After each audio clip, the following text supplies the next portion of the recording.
وہ یہ پمفلٹ ہمارے فی سبیل اللہ حافظ صاحب آپ کو دے دیں گے، جس نے اس پر عمل کرنا ہو۔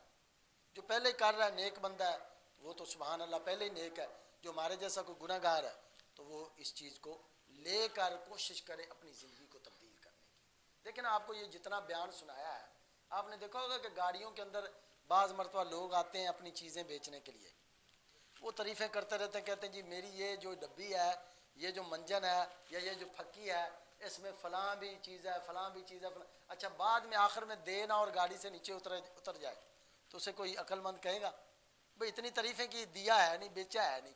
تو یہ آپ سمجھے پورا جو بیان کیا وہ اسی لیے کیا جو ابھی چیز آپ کو بتانے لگا ہوں۔ یہ ابھی یہ دیکھیں، ہمیں یہ بتا رہا ہے، یہ طریقہ محمدیہ ہمیں یہ بتا رہا ہے کہ ہم کہاں سے آئے ہیں اور اس وقت کہاں ہیں اور کہاں ہم نے جانا ہے۔ کہاں سے آئے؟ ہم کہیں سے آئے ہیں، ہم یہاں زمین میں اگے تو نہیں، کہیں سے آئے ہیں، بڑا لمبا سفر کر کے آئے ہیں اور اب ہیں یہاں، لیکن آگے بہت لمبا سفر کر کے ابھی جانا ہے، بہت لمبا سفر ابھی ہم نے کرنا ہے، اور وہ اتنا لمبا سفر ہے کہ ہمیں اندازہ ہی نہیں وہ کتنا لمبا ہے۔ معلوم نہیں کہ اس سفر کے لیے ہم نے کچھ ساز و سامان ساتھ لیا بھی ہے یا نہیں لیا۔ کتنے لوگ دنیا سے ایسے ہی چلے گئے کہ انہوں نے اس لمبے سفر کے لیے ساتھ کچھ نہیں باندھا اور چلے گئے۔ کتنے لوگ، اور کچھ خوش بخت لوگ بہت کچھ لے کر بھی گئے، اللہ کرے ہم بھی بہت کچھ لے کر جائیں۔ یہ وہ آپ دیکھیں، غور کریں، یہ پیلے رنگ کا ڈبہ جو آپ دیکھ رہے ہیں نا، یہ آپ کو صرف بتانے کے لیے ایک بنایا گیا ہے، حقیقت یہ نہیں، حقیقت تو اصل اللہ ہی جانتا ہے۔ تو یہ ہے، یہ پیلے رنگ کا ڈبہ بنا کر یہ دکھایا گیا ہے کہ ایک وہ زمانہ تھا جب کچھ بھی نہیں تھا، صرف اور صرف وہی ذات تھی جو الہ ہے، جو رب العزت ہے، جو اللہ ہے۔ اللہ ہمیشہ سے ہے اور ہمیشہ رہے گا، یہ ہمارا عقیدہ ہے۔ اللہ ہمیشہ سے ہے اور ہمیشہ رہے گا۔ اللہ تعالیٰ کو جب اپنی صفات سے محبت ہوئی، اللہ سبحانہ و تعالیٰ نے چاہا کہ کوئی ایسی ہستی ہو جس میں جو میری صفات کا مظہر بنے، جس میں اپنی صفات دیکھ سکوں، تو اللہ تعالیٰ نے سب سے پہلے اپنے نور کے فیض سے میرے اور آپ کے پیارے آقا و مولا حضرت محمد مصطفیٰ صلی اللہ علیہ وسلم کے نور کو بنایا۔ سب سے پہلے کائنات کی کون سی چیز اللہ نے بنائی؟ جنت، دوزخ، زمین، آسمان، عرش، لوح و کرسی، ہر چیز سے پہلے اللہ تعالیٰ نے کس چیز کو بنایا؟ نور محمدی صلی اللہ علیہ وسلم، پیارے آقا کے نور کو۔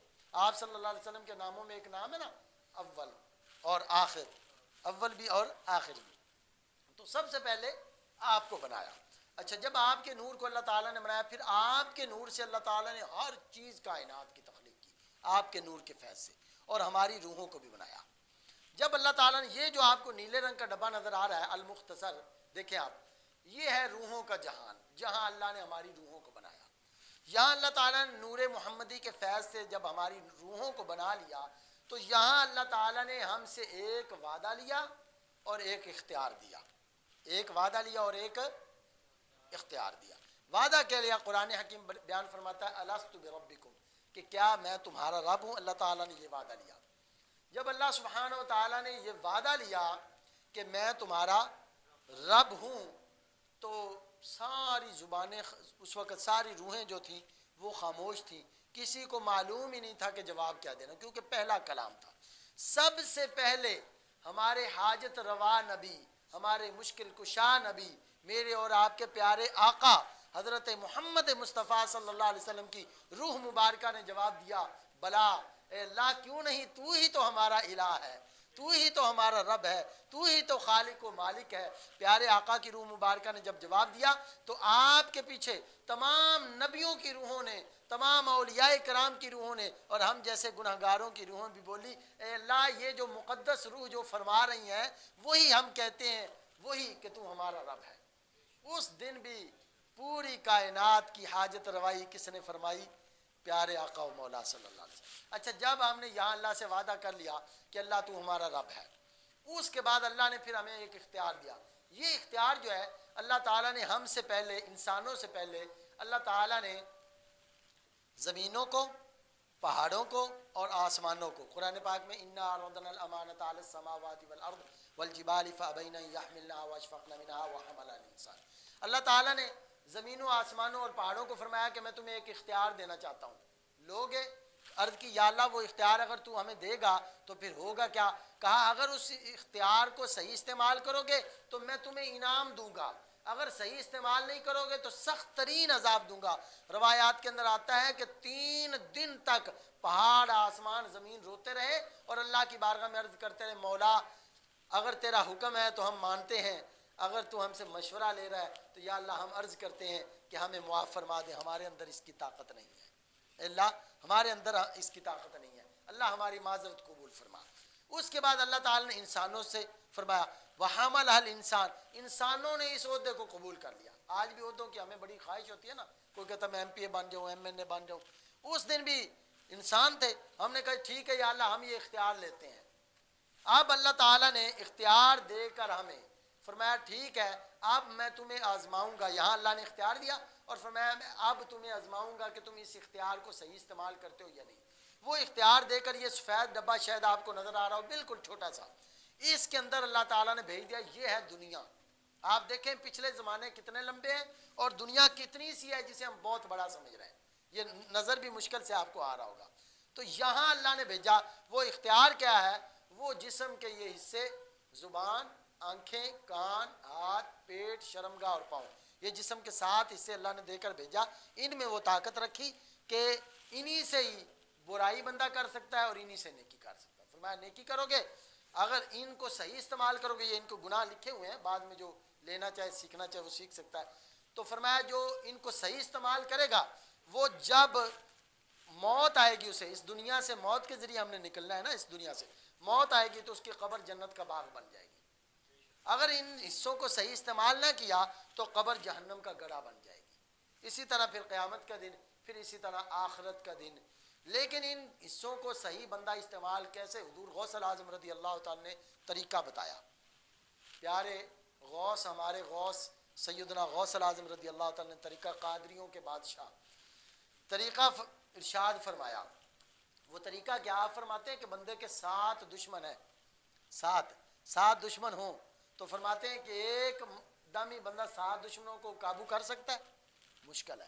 فرمایا پہلے ایک دشمن کو قابو کر لو، پھر دوسرے کو کر لینا، پھر تیسرے. پہلا دشمن فرمایا پہلے زبان کو 30 دن پاک کرو، زبان کا 30 دن روزہ رکھو. فرمایا کیسے؟ 2 رکعت توبہ کر کے، 2 رکعت توبہ پڑھ کے لوگوں سے معافی مانگ لو جن کے دل دکھائے ہیں، جن کو ناراض کیا ہے. معافی مانگنے کے بعد یہاں تاریخ لکھ لو اور 24 گھنٹے یہ گناہ زبان کے نیچے لکھے ہوئے ہیں 15 گناہ، یہ گناہ. فرمایا 24 گھنٹے ان گناہوں کے بغیر جب گزر جائیں تو یہاں اپنی ایک حاضری لگا لو. الحمدللہ میرا ایک دن گناہوں کے بغیر گزر گیا. اگلے دن چلتے چلتے جہاں گناہ ہو جائے وہاں کانٹا لگا کے، کانٹا لگانے کے بعد دوبارہ پھر نیچے والی لائن سے. جب 30 دن مسلسل بندے نے گناہوں سے بچا لیا اپنی زبان کو تو حضور غوث پاک فرماتے ہیں ایک حصے سے بندہ اللہ کا ولی بن گیا، ایک حصے سے اللہ کا دوست بن. اسی طرح پھر دوسرا. پھر المختصر یہ ہے کہ اب گناہوں سے بچنے کے لیے کچھ طاقت کی بھی ضرورت ہے کہ شیطان اور نفس سے بندہ مقابلہ کر سکے. وہ طاقت کیا ہے؟ وہ آئے گی ذکر کے ذریعے، اللہ کے ذکر کے. یہ دیکھیں نا یہ جسم مٹی سے، ڈاکٹر صاحب بیٹھے ہیں جانتے ہیں اس بات کو کہ جسم مٹی سے بنا ہے اور اس کی غذا ساری کی ساری ڈاکٹر صاحب کہاں پیدا ہو رہی؟ مٹی سے. پھول، پھل پھول، فروٹ وغیرہ ہر چیز، گوشت مٹی سے آ رہا ہے. اب اس جسم کو ہم 3 مرتبہ جو غذا دیتے ہیں وہ کہاں سے آتی ہے؟ مٹی سے. اصل جسم اس کے ایک اندر ہے جس کی وجہ سے ہم چل پھر رہے. اگر وہ جسم نکل جائے اس کے اندر سے تو یہ مردہ ہے. لوگ قبر میں 12 گھنٹے بھی نہیں رکھتے، قبر میں ڈال دیتے ہیں. جی وہ جسم کیا ہے؟ وہ ہے روح.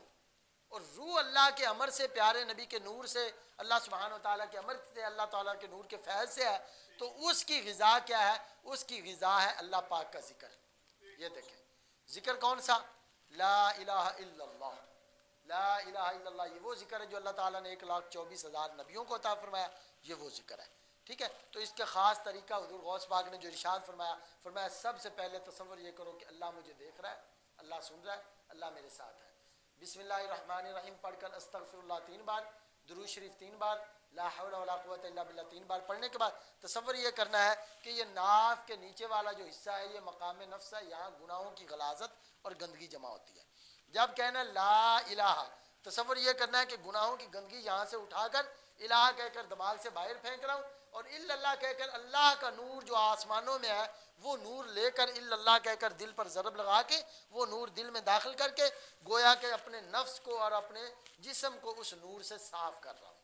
لا الہ الا اللہ، لا الہ الا اللہ، لا. اس طرح حضور غوث پاک رضی اللہ تعالیٰ کی تعلیمات میں سے یہ ہے کہ 20 منٹ بندہ روزانہ ذکر کرے. کتنے منٹ؟ 20 منٹ. کام یہ مشکل ہے بھی اور نہیں بھی.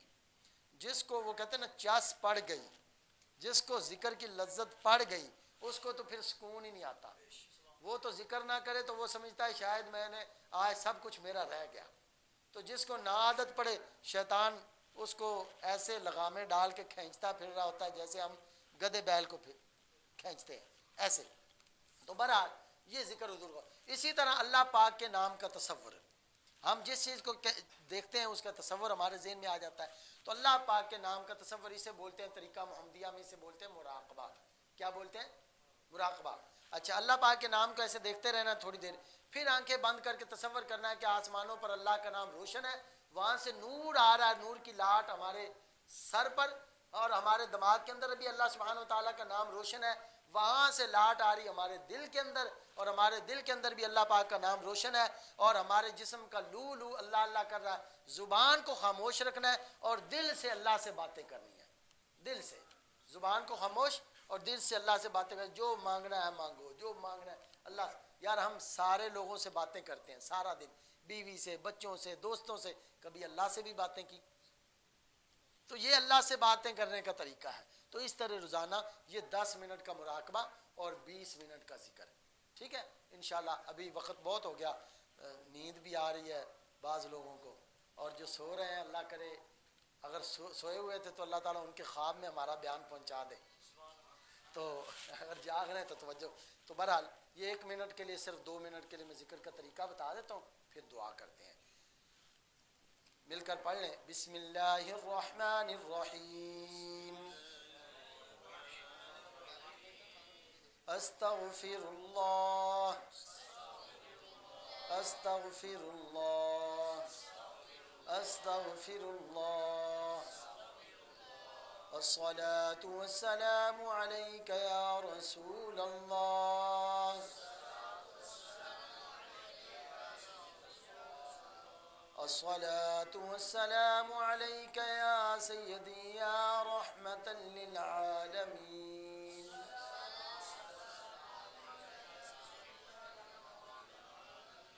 وعلى آلك وأصحابك يا سيدي يا خاتم النبيين.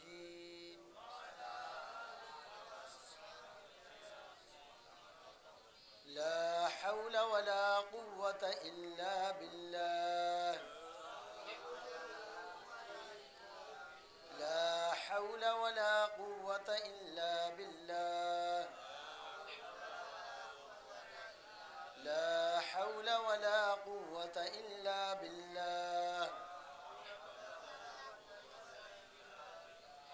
اس طرح یہ کلمات پڑھنے کے بعد تصور کر لینا ہے اللہ ہمارے ساتھ ہے، اللہ ہمیں دیکھ رہا ہے، اللہ سن رہا ہے. تصور کرنے کے بعد آپ ذکر آنکھیں بند کر کے تصور، اس تصور کے ساتھ کہ اللہ ہمارے ذکر کو سن رہا ہے، آنکھیں سب بند کر لیں اور اسی تصور کے ساتھ لا الہ الا اللہ، لا الہ الا اللہ، لا الہ الا اللہ، لا الہ الا اللہ، لا الہ الا اللہ، لا الہ الا اللہ، لا الہ الا اللہ، لا الہ الا اللہ، لا الہ الا اللہ، لا الہ الا اللہ، لا الہ الا اللہ، لا الہ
رسول اللہ صلی اللہ علیہ وآلہ وسلم۔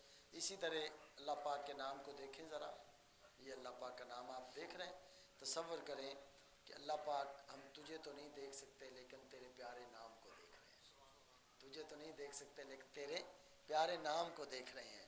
آپ آنکھیں بند کریں اور تصور کریں کہ عرش معلیٰ پر، عرش معلیٰ کے نیچے اللہ سبحانہ و تعالیٰ کا نام روشن لکھا ہوا ہے، وہاں سے لاٹ نور کی آ رہی ہے ہمارے اوپر، ہمارے سروں کے اوپر، ہمارے دماغ میں اللہ پاک کا نام اسی طرح سفید روشنی میں روشن لکھا گیا، وہاں سے نور ہمارے دل میں آ رہا ہے اور دل میں اللہ پاک کا نام روشن لکھا گیا، اور تصور میں اللہ سے مانگے۔ تصور کریں کہ میرے جسم کا لو لو اللہ اللہ کر رہا ہے، یہ تصور کریں اور اللہ سے دل سے باتیں کریں، جو مانگنا ہے مانگیں۔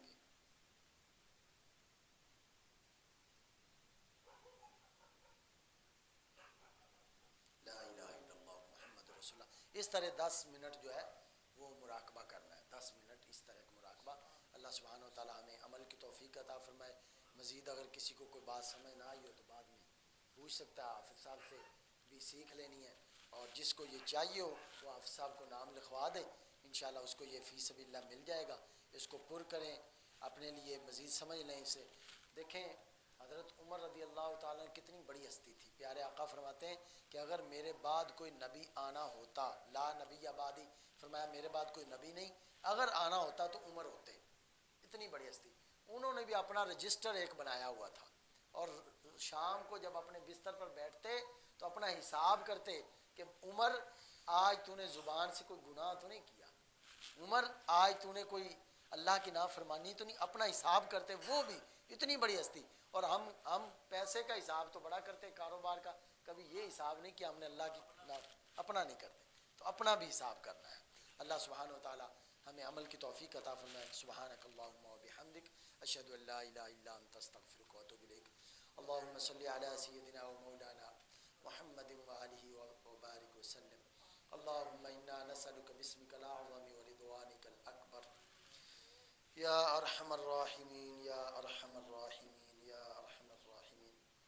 مالک ہم تیرے گناہ گار عیبی بندے، یا اللہ ہمارے نہ تو ہاتھ اس قابل نہ زبان اس قابل کہ تیری شان کے مطابق تجھ سے مانگ سکیں میرے مولا، لیکن تیرے محبوب کے امتی ہیں، تیرے پیارے محبوب کے امتی ہیں، ہماری خطاؤں سے درگزر فرما۔ اے اللہ ہمارے گناہوں کو معاف فرما، اے اللہ تو ہمارا مالک ہے، ہم تیرے گناہ گار بندے ہیں، یا اللہ ہمارے خطاؤں سے درگزر فرما، اپنی عطاؤں والا معاملہ فرما۔ اے مالک اللہ ہم سب کے گناہوں کو معاف فرما کے ہم سے ایسا راضی ہو جا کہ پھر کبھی ناراض نہ ہونا، ہمارے اوپر ہمارے پیارے محبوب کریم صلی اللہ علیہ وسلم کو راضی فرما۔